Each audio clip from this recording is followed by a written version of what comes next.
Hello Year 11 and welcome to this video on Romeo and Juliet and the themes in the play.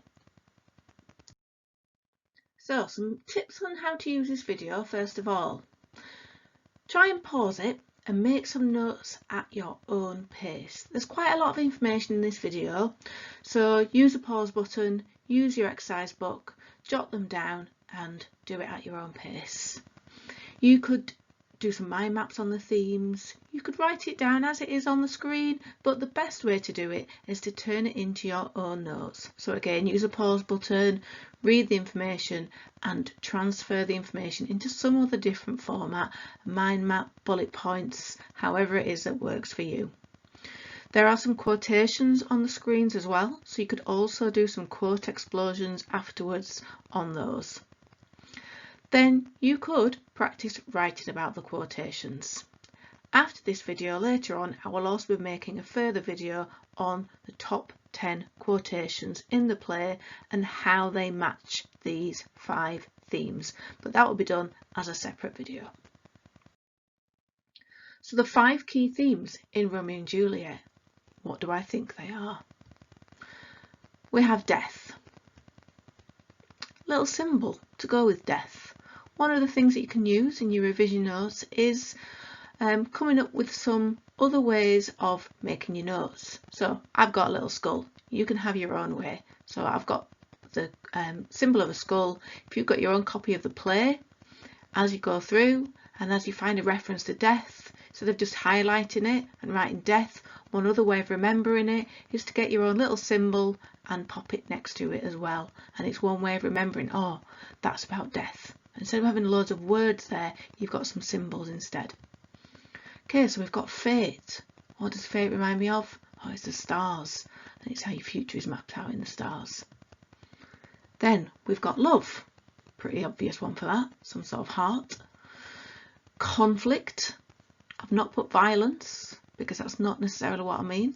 So we've got conflict. But I've got 2 swords, or whatever you want to call them, next to it. And then I've got the theme of family. Some pictures. You can have whatever you wanted.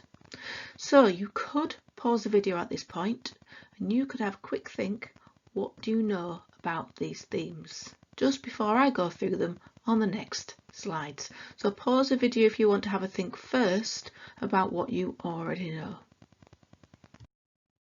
Okay, so the first theme, death. Why was Shakespeare so obsessed with death, and how does it occur in Romeo and Juliet? Well, lots of interesting ideas about death. As you'll know, your English teachers are always bringing it up. High mortality rates, plagues, typhus, smallpox, cholera, they were all common threats to life, especially newborns and young children in the time that Shakespeare wrote his plays. 1 in 10 children died before their first birthday. Death and rituals used to cope with this morbid everyday sight, so you couldn't escape it. Obviously the times we're living in at the moment is mentioned every day on the news, but certainly when Shakespeare was writing his plays it was really common, and particularly for very, very young children. So it was hard to deal with. It was a very morbid life. So throughout the play it's a constant reminder from the prologue. Throughout the play we have relentless warnings. The visions that Romeo and Juliet see throughout the play are all related to death, despite us thinking it's a play about 2 romantic lovers. Romeo and Juliet's deaths, however, are purposeful.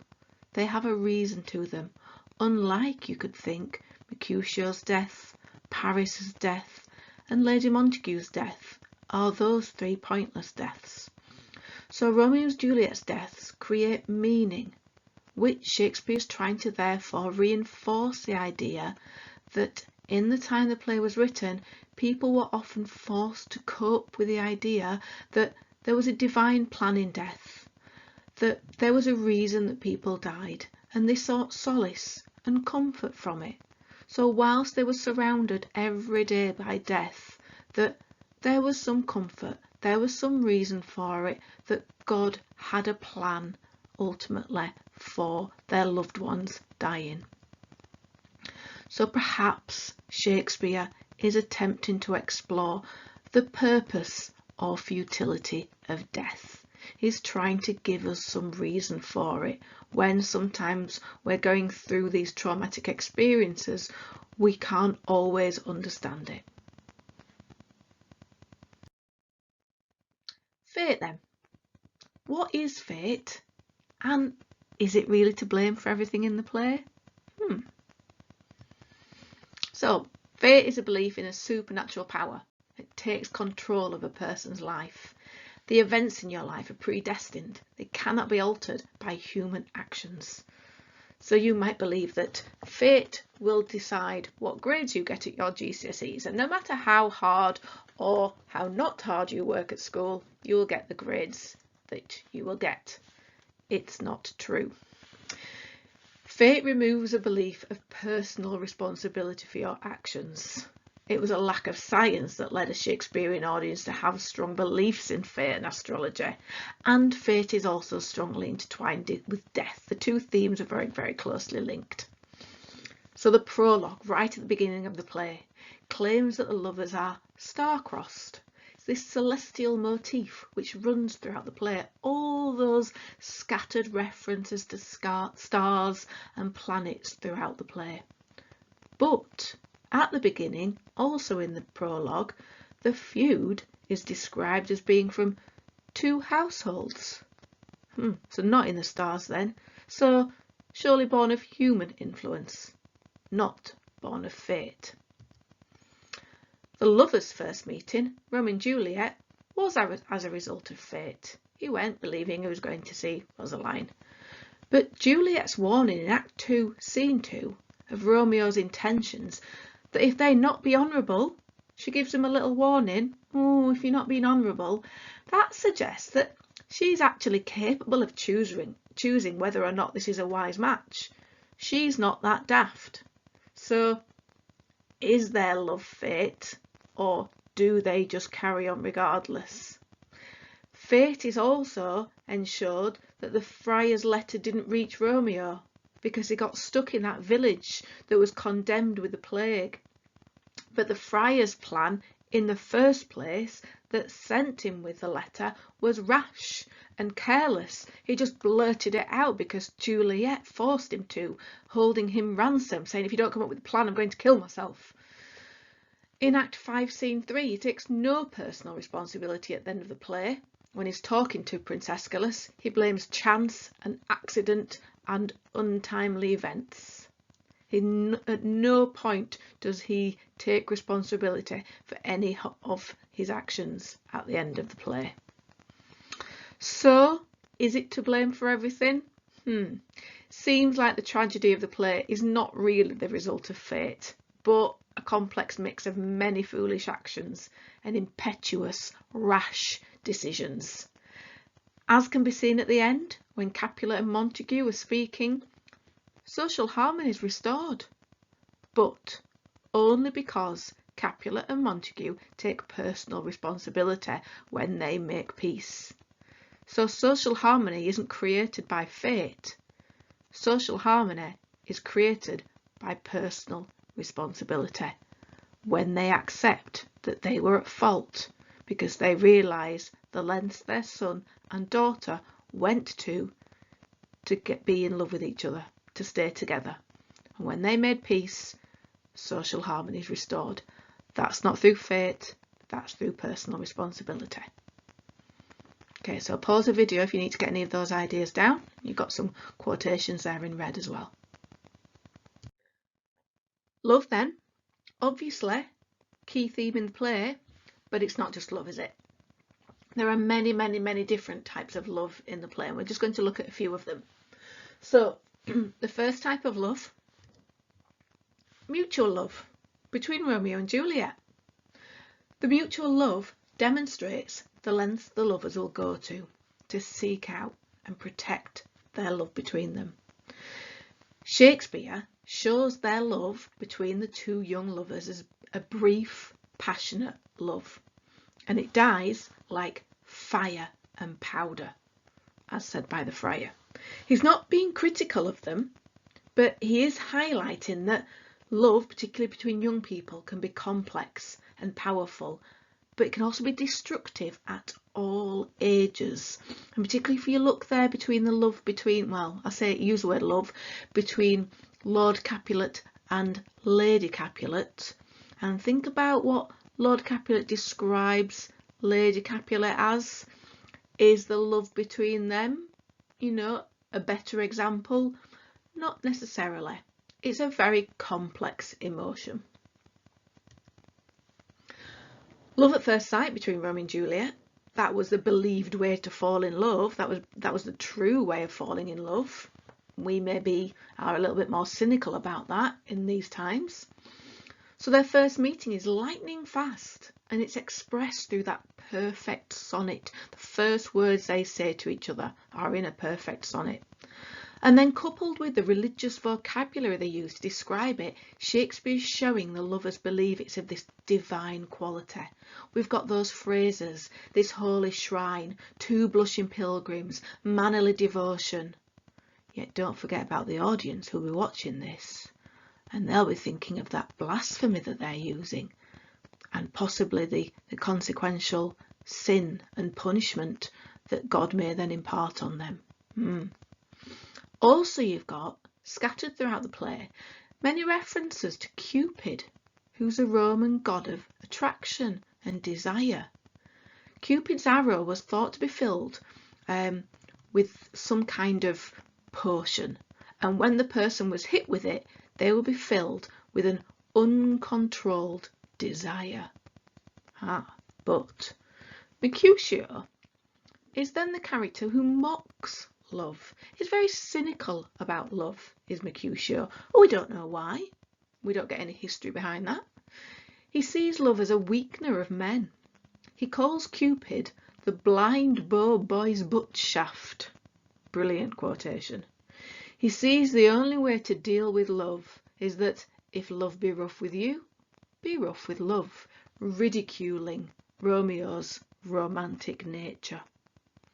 So different attitudes towards love by different characters. Okay, what else do we have? Okay, so what else have we got? Unrequited love between Romeo and Rosaline, and Paris and Juliet.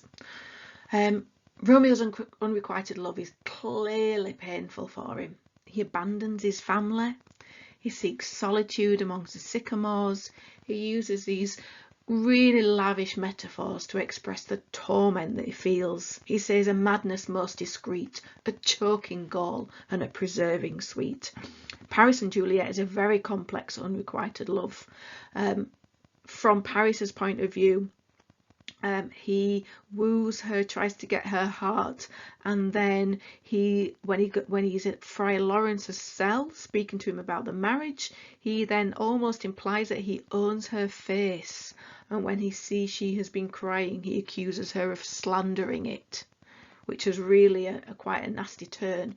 But then when he thinks she has died and he's grieving outside her tomb, and Romeo fatally injures him, he asks to be buried with her and lay me in Juliet's tomb, which is really quite sweet. So think of him what you will. Parental love between the friar and Romeo, nurse and Juliet, and a lack of it between the lovers and their biological parents. So the Montagues show a real concern for Romeo in Act 1, Scene 1, when they don't know whether he's been at the fight or not, they don't know where he is. But they clearly lack any skills to speak with him, because they ask Benvolio to go talk to him and find out what's wrong with him. But Romeo's mother is obviously tragically affected by his banishment because she dies of a broken heart. The Capulets feature much more heavily in the play, obviously. Lord Capulet displays concern for Juliet's well-being and happiness in delaying a marriage for 2 years, like 2 more summers wither in their pride. But he still wants to secure her future because he tells Paris to woo her, gentle Paris, get to her heart. And a real kind of juxtaposition there between those phrases, woo her, you know, get to her heart, own it, possess it, it can be yours. But he also sees Paris as someone who is gentle, adjective. So it's not all bad from Lord Capulet at the beginning. Lady Capulet, on the other hand, asks, can you love the gentleman? a very sort of cold, unemotional question, which implies that she's much more distant. But don't forget that Lady Capulet had Juliet at a very young age. So she will be very inexperienced as a mother, very distant from Juliet because the relationship that the nurse has, and she will be just a very young mother. So take that into consideration. Lord Capulet is likely older than Lady Capulet. The nurse, therefore, is much more motherly, a much more motherly figure to Juliet. She assists her with a secret marriage. She goes out with Peter and dabbles and finds out all the arrangements and comes back and passes all the messages between Romeo and Juliet. But when the trouble escalates, she turns very pragmatic and very realistic. When Romeo is banished to Mantua, she turns to Juliet and she says, "I think it best you married with a county, as in County Paris." Now, some people argue whether this is for the nurse's own protection, to protect her best interests with her employment with Lord Capulet, or whether or not she's looking after Juliet's best interest, that just forget Romeo. You're not going to see him again. You need to protect yourself and have a husband who will look after you. And, you know, that's what you should do. Just forget Romeo and marry County Paris. There's no right or wrong answer. It's for you to decide. Right, so conflict. What different types of conflict are there in the play? It's not just violence. It's not just fighting. However, we'll start with some violence because that's what the play does. And the violence stems from the feud. The Capulets and the Montagues hate each other. We don't know why, and it's important that we don't know why. The fight is public, it's civilian, it's historical bloodshed. 3 civil brawls, bred of an airy word. Shakespeare is highlighting clearly that this violence runs through the veins of both the Capulets and the Montagues. They are all as bad as each other. The power of a family name. If you're a Capulet or you're a Montague, it will lead you to declare violence on one another. A dog at the house of Montague moves me. By beginning this seemingly innocuous fight, it lays bare the backdrop of hate these lovers, Romeo and Juliet, are faced with. It doesn't start with a romantic scene. It starts with violence and hate and bloodshed, because that's what they are up against. To survive their love, that's what they have got to survive against. That violence, that hatred. One of them's a Capulet, one of them's a Montague, and right at the beginning, the Capulets and Montagues are trying to kill each other. Okay, another type of conflict between generations. Tybalt. What an angry young man. What issues has he got? Why? Look at the world that he's born into. Look at that toxic world of violence, and he knows nothing else. He's been brought up to fight, to be violent. In Act 1, Scene 5, when he sees Romeo enter the ball, to strike him dead, I hold it not a sin. What a statement! To kill someone is not a sin, because he's not of my family. Conflict. He sees violence and killing not sinful if they are not of your family. Juliet wishes for Romeo to denounce his family's name. So conflict between your generations. Get rid of your father's name, deny thy father and refuse thy name, and then we can be together. Juliet rejects her own father's patriarchal control when he's saying, you will marry Paris. Why are you not proud of what I do for you? And she replies, proud I can never be of what I hate. In other words, Dad, I hate you. Strong words from Juliet, who was so demure at the start. I looked alike if looking like a move. And then she says later on, proud I can never be of what I hate. How the daughter turns. So, what's Shakespeare trying to do? What's his authorial intent? We all know I like that phrase. He's highlighting through conflict that it's inescapable in life. You can't escape conflict. It will come and find you. But it's the human experience of it that shapes us. It crafts us. It makes us who we are. And At the end of the play, there's clear reconciliation. Look at what Montague and Capulet say to each other. "Oh, brother Montague, give me thy hand." And that is what Shakespeare is trying to say. He's trying to reinforce to his audience. Yes, there will always be conflict, but there always has to be reconciliation. The theme of family. Final theme of the video. What defines the families in the play? Duty and honour. A child in the play is honour bound to their parents. It's a very, very complex bond in the play. At the Capulet ball, both Romeo and Juliet are really traumatised when they realise they have fallen in love with their enemy. My only love, sprung from my only hate. They've been brought up to honour their family at all times. They are duty bound to their parents and to their family name. I'm a Capulet and I do everything to protect my Capulet name. And then they realise how they've fallen in love with a Montague and vice versa. However, that code of honour has been thrust upon them. They only hate the other family out of duty, not because it's something that they genuinely understand or believe in. Does anyone in the play? Bred of an airy word? Who knows why they genuinely hate each other? So their love that they feel for each other makes a mockery of this duty and honour. Why should it prevent them being together at all? Surely, if anything, this love that they feel for each other should prove that family honour and family duty is just silly. It does nothing. Social advancement. Both sets of parents fail their children because they just use them for social and political advancement. We don't really see it very much with Romeo and the Montagues, but we see it very, very much with the Capulets and Juliet. They host feasts and banquets to gain status above each other, parading their wealth for all to see. Remember that description of Juliet as a jewel, as if she's been paraded, a snowy dove amongst crows, trooping with crows, being paraded around. Capulet uses his ball for Paris to inherit at his house his hopeful lady of his earth, and arranges Juliet's marriage eventually for social standing, peace and harmony after Tybalt's death, and to ensure his legacy is continued. At first, it's all about, oh, woo her, wait for 2 more summers to wither in their pride, but then after Tybalt's death he's really worried that everybody's looking badly on the family, so he rushes and hastes the marriage because he thinks, oh, we need a good wedding. Let's get that wedding. Let's bring it forward because we need a good ceremony to cheer everybody up. So he rushes that wedding, not because he thinks she's ready, but because he thinks it will make the family look better.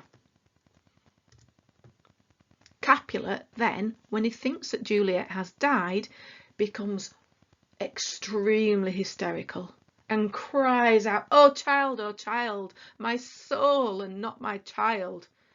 Yet the friar turns around and criticises this emotional reaction. Well, has he ever shown any emotion before towards his child? The most you sought was her promotion, because really the only emotion he showed before was anger at her not doing what he told her to. Cleverly points out his pitiful use of his daughter for social gain, because now she has achieved her greatest promotion, because she is in heaven with God. Nice one, friar. So the Montagues are mostly absent from the play. We don't see them very much, but they still struggle to keep track of their son. Where is Romeo? Saw you him today? And Shakespeare's criticising parents, and is highlighting the chaos and devastation caused when they don't listen or respect their children. See what a scourge is laid upon your hate. All are punished. That's how it's supposed to be pronounced. Okay? Don't go around quoting these at your parents. Alright, so some nice little quotations for you there to think about and do some quote explosions on. Hope you found that interesting, Year 11. Lots of information there for you. There might be some new information. Don't be frightened of it. Try and use it in the best possible way. Jot down it in a new way, bullet points, mind maps. and the next video that will be coming up will be the top 10 quotes from the play, and they will be linked to those key themes in the play. Okay, good luck with your revision, and I hope you've had a lovely Christmas and a very restful New Year, and we will see you soon.